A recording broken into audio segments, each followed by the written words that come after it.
Fala moçada, beleza? Bom dia. Hoje a aula é sobre geometria molecular, formato de uma molécula, que tem uma importância muito grande nas biomédicas, medicina e tal, importância realmente grande, né? Então nós vamos trabalhar agora essa parte da geometria. Lembrando que nós vamos falar literalmente de molécula, tá? Não vamos falar em cristal iônico. Então, é geometria de estruturas que só tem ligação covalente. Estrutura de cristal metálico e cristal iônico é um negócio um pouquinho complexo, que não se trabalha muito aqui, não vão cobrar de vocês, mas a geometria de uma molécula, principalmente de moléculas menores, eles vão cobrar bastante. A boa notícia aqui é que os exercícios de geometria costumam ser muito simples, eles são muito repetitivos, então só com os exemplos que eu vou dar na aula agora, você já vai conseguir fazer aí muitos e muitos exercícios, tá? E isso vai ser bem legal, tá? Então preste atenção na aula que só com isso daqui já dá para fazer muitos e muitos exercícios aí, tá? Vou mandar uma aulinha com alguns exercícios resolvidos, mas vocês vão ver que é bem tranquilo, tá? Bora lá. Bom, pessoal, primeira coisa, lembrar que uma molécula, isso aqui é uma molécula de etanol, que está na moda agora, né? Falar de álcool, isso é um álcool, é o etanol. E lembrar que uma molécula é formada por átomos, né? O que está em branco aqui são átomos de hidrogênio, o que está em mais preto aqui são os átomos de carbono, aqui um átomo de oxigênio. E quando você liga esses átomos por ligações covalentes, a molécula ela vai ter uma determinada geometria. E é o que nós vamos ver agora, né? Qual é a geometria de uma molécula, principalmente, e o que eles vão cobrar mais da gente são as moléculas menores, moléculas pequenininhas como água, CO2. Vamos lá ver como é que eu sei, como é que eu descubro a geometria de uma molécula. Bom, primeira coisa, a geometria de uma molécula depende da disposição espacial dos núcleos que formam essa molécula. Então vamos voltar aqui, ó, dá uma olhada. Aqui está um núcleo de cada átomo que forma a molécula. O que determina a geometria de uma molécula, o formato dela, é a disposição, é o jeito que esses núcleos estão espalhados ao redor dessa molécula, né? Então aqui eu tenho um ângulo formado, enfim, é isso que vai determinar a geometria, a disposição espacial. Antes da gente, tá, Renato, beleza, mas como é que eu vou saber como é que esses núcleos estarão distribuídos na molécula? Como é que eu vou saber a geometria dela? Antes da gente ver como eu consigo descobrir a geometria de uma molécula, vamos relembrar as geometrias das moléculas pequenas mais importantes, tá? Então aqui, ó, o formato mais simples que uma molécula pode ter, que é a linear, né? Moléculas lineares. Quando você tem uma molécula linear com dois átomos, aliás, qualquer molécula, desculpe, com dois átomos é linear, tá? Qualquer molécula. E aqui, uma molécula com três átomos, o ângulo entre as ligações aqui é um ângulo de 180 graus, tá? Eu acho que é mais ou menos óbvio, né? Para quem já viu aí geometria e tal, na parte da matemática tal, isso é um negócio muito simples, né? 180 graus. Com três átomos, eu ainda posso ter uma molécula chamada angular. Esse ângulo aqui varia de molécula angular para outra molécula angular. Então aqui não existe um ângulo fixo que sempre tem o mesmo valor. E eu não tenho que saber o valor desse ângulo, justamente por ser variável. Um exemplo, galera, de molécula angular é a molécula da água. E aqui, ó, só como curiosidade só, tá? No caso da água, 104 graus e meio é esse ângulo entre a ligação do hidrogênio com o oxigênio. mas só curiosidade, não precisa saber o valor desse ângulo, tá? Depois nós temos uma molécula com 4 átomos, que é trigonal plana.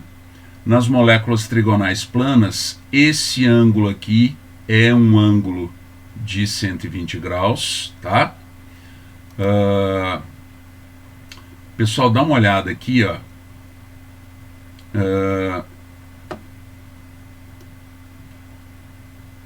Se é uma molécula trigonal plana.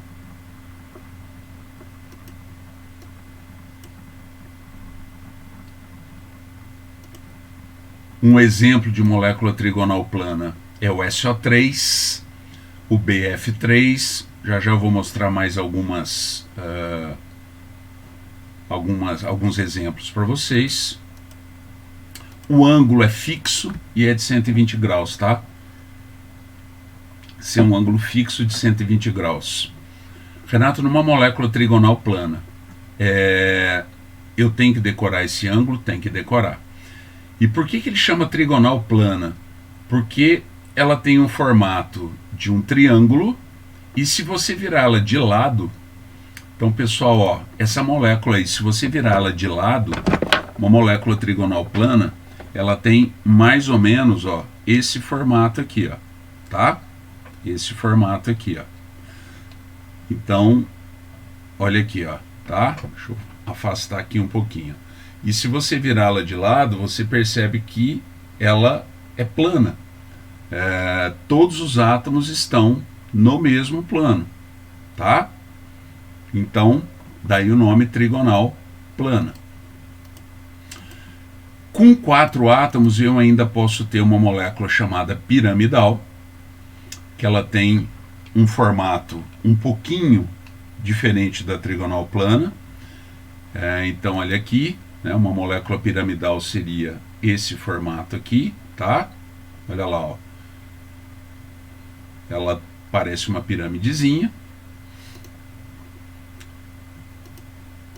Eu posso, com 5 átomos, ter uma molécula chamada tetraédrica, e nós vamos ver que, tirando raríssimas exceções, todas as moléculas, a química sempre tem exceção, né, moçada? Mas com raríssimas exceções, todas as moléculas com 5 átomos são tetraédricas, íons também, íons com 5 átomos são tetraédricos também.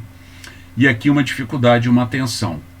O ângulo nessas moléculas é sempre de 109 graus e 28 minutos. E eu tenho que guardar esse ângulo, tá? Eles adoram perguntar qual é o ângulo entre as ligações de uma molécula tetraédrica. Eu tenho que guardar os 109 graus e 28 minutos, tá? Beleza? Que é a mesma coisa que 109 graus e meio, ou quase a mesma coisa, tá? Vamos lá. Essas são as moléculas, os formatos básicos, os mais importantes, ok? Esses são realmente os mais importantes. Essas aqui são moléculas especiais. Isso aqui seria uma molécula octaédrica. Observa, ó, isso é uma molécula octaédrica. Aqui o desenho dela, tá? O hexafluoreto de enxofre é uma molécula octaédrica, mas é difícil aparecer moléculas com esse formato, difícil de aparecer, mas não custa a gente dar uma olhadinha, né? Tem alguns materiais que pegam um pouco pesado, então às vezes aparece um pouquinho. Aqui uma outra geometria bem interessante, que é a chamada trigonal, a bipirâmide trigonal.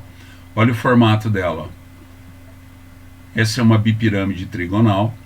O PCl5 tem esse formato, mas também uma geometria rara.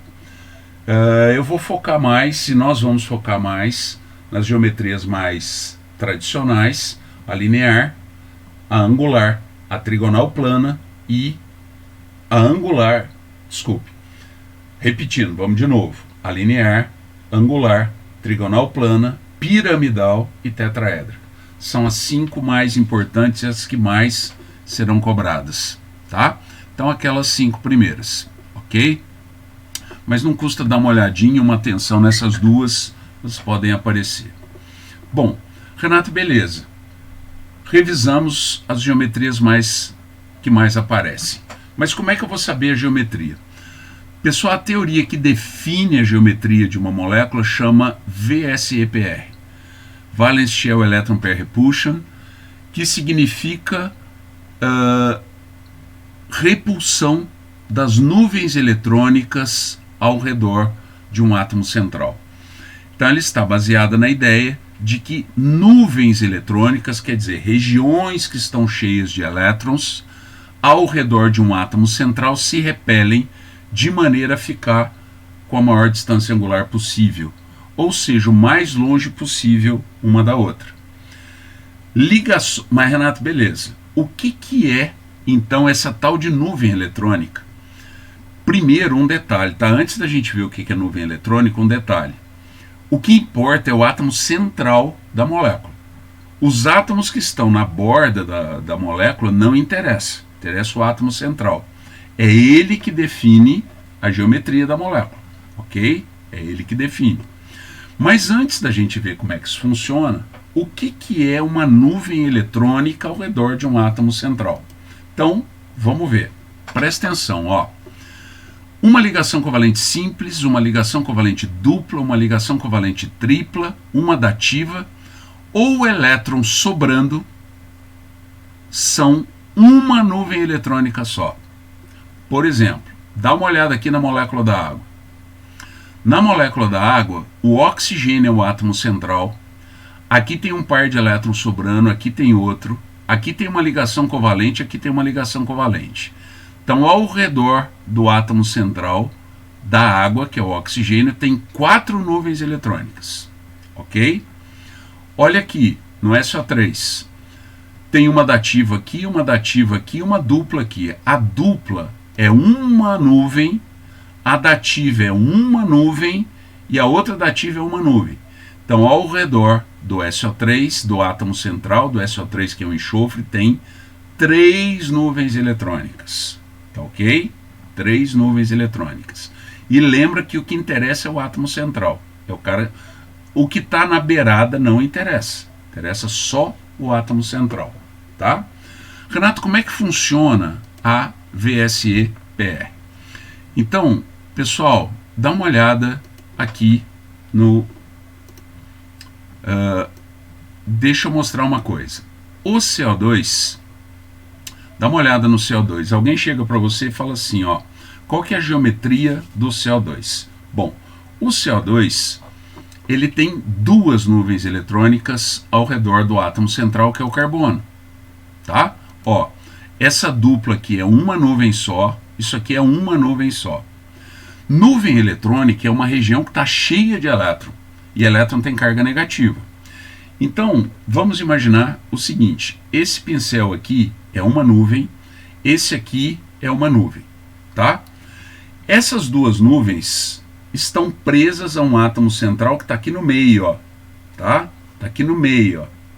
É como se o carbono estivesse aqui no meio. Isso aqui é uma região cheia de elétron, isso aqui é uma região cheia de elétron. Isso repele isso daqui. Ora, se isso aqui repele isso, se eu fizer assim, ó, se isso aqui inclinar, a distância angular aqui, ó, diminuiu. Isso aqui vai repelir, abre de novo. Se eu fizer assim, a distância angular aqui embaixo diminuiu. Isso aqui repele e abre de novo. Conclusão, a maior distância angular possível entre isso aqui e isso aqui, qual é a maior distância angular possível entre isso aqui? Olha lá no slide, 180 graus, tá? Olha aqui para o slide, ó, tá? Ó, 180 graus. E o SO2? Bom, o SO2, olha aqui embaixo, ele tem 3 nuvens eletrônicas. Qual é a maior distância angular possível entre essas 3 nuvens eletrônicas? 3 nuvens, maior distância angular possível, 120 graus. Então o CO2 é uma molécula linear e o SO3 é uma molécula trigonal plana, tá? Porque são 3 nuvens e a maior distância angular possível, 120 graus, tá? Essa é a VSEPR. Voltando aqui na teoria um pouquinho, que é a VSEPR, Guarda uma coisa importante, tá? Se por um acaso, gente, de verdade, isso é algo importante, ok? Deixa eu ajeitar aqui. Algo muito importante. Não é comum, mas se alguém te pedir para justificar por que o CO2 é linear, por que o SO3 é trigonal plano, você vai responder usando essa teoria. As nuvens eletrônicas ao redor de um átomo central se repelem de maneira a ficar o mais distante possível uma da outra. É sempre essa justificativa para a geometria de qualquer molécula. Qualquer molécula é essa justificativa, tá? Renato, por que a água é uma molécula angular? Porque as nuvens eletrônicas ao redor de um átomo central se repelem de maneira a ter a maior distância angular possível. Então, presta atenção. Essa é a teoria que justifica qualquer geometria de molécula, tá? Já eu vou passar um macete para vocês. E, atenção, não pode justificar a geometria molecular usando o macete que eu vou passar daqui a pouco. O macete é para facilitar que você faça o exercício e fazer você fazer o exercício mais rápido. Não pode usar o macete como justificativa. A justificativa é essa daqui do slide, tá? Bom, seguindo. Então, as nuvens eletrônicas, a explicação. E esse aqui é a regrinha prática. Renato, como é que funciona essa regrinha prática? Facinho. Se a molécula tiver, olha para cá, se a molécula tiver 2 átomos, se a molécula tiver 2 átomos, ela sempre é linear. Cl2, HCl, O2, molécula tem 2 átomos só, é linear, pronto, acabou. Vale para íon também. E olha aqui embaixo, outra dica muito importante. Se a molécula ou íon tiver 5 átomos, é tetraédrica, pronto, acabou. Com raríssimas exceções, tá? Então, se você perceber no exercício que não tem nenhuma exceção, 5 átomos é tetraédrica, tá? Renato, e se tiver, e se eu perceber que aquilo ali, ou o cara falar no enunciado que essa molécula é especial, que ela é diferente das outras, que ela é uma exceção, aí você vai ter que usar a teoria da repulsão. Você vai ter que pensar quantas nuvens eletrônicas tem ao redor do átomo central e pensar na maior distância angular possível entre elas. Infelizmente não tem alternativa, mas só se for uma exceção, tá? Voltando para as regras práticas. Se uma molécula tiver 3 átomos, e agora o macete, molécula tem 3 átomos, CO2, SO2, água, tem 3 átomos só. Se o elemento central não tiver elétron sobrando, elétron que não participa de ligação química, ela vai ser linear. Se o elemento central tiver elétron sobrando, ela vai ser angular. Tá ok? Beleza? Moléculas com 4 átomos. SO3, BF3, NH3, moléculas com 4 átomos. Se o elemento central não apresentar elétron sobrando, ela é trigonal plana. Se o elemento central apresentar elétron sobrando, ela é piramidal. Tá ok? Então, vejam alguns exemplos. HCl, 2 átomos só, linear, pronto, acabou. O CO2 tem 3 átomos também, mas o carbono não tem par de elétrons sobrando, então linear. Já a água tem 3 átomos também, mas o oxigênio tem par de elétrons sobrando, não importa quantos. A água tem par de elétrons sobrando, então angular, tá ok? BF3, 4 átomos, mas o boro é uma exceção, ele fica estável com 6 elétrons na camada de valência, não tem par de elétrons sobrando, trigonal plana. O NH3 também tem 4 átomos, mas tem, olha aqui, um par de elétrons sobrando. Então, piramidal. E se a molécula tiver 5 átomos, tetraédrica, fechou, tá? E, como eu disse para vocês, em caso, né, de alguma exceção, você percebeu que tem alguma exceção ali, tem alguma coisa diferente na molécula, aí não tem jeito, eu tenho que ver quantas nuvens tem ao redor do átomo central e na minha cabeça eu tenho que montar qual é a maior distância angular possível entre essas nuvens, tá? E aí eu vou ter uma percepção legal da geometria dessa molécula. Beleza, moçada? Valeu? Isso é geometria molecular. Só com os exemplos que eu dei aqui, já dá para fazer um monte de exercício, tá? Vocês vão ver que eles são muito repetitivos. Bom estudo, até a próxima. E presta atenção, eu vou montar uma aulinha aí só com resolução de exercício. Beleza?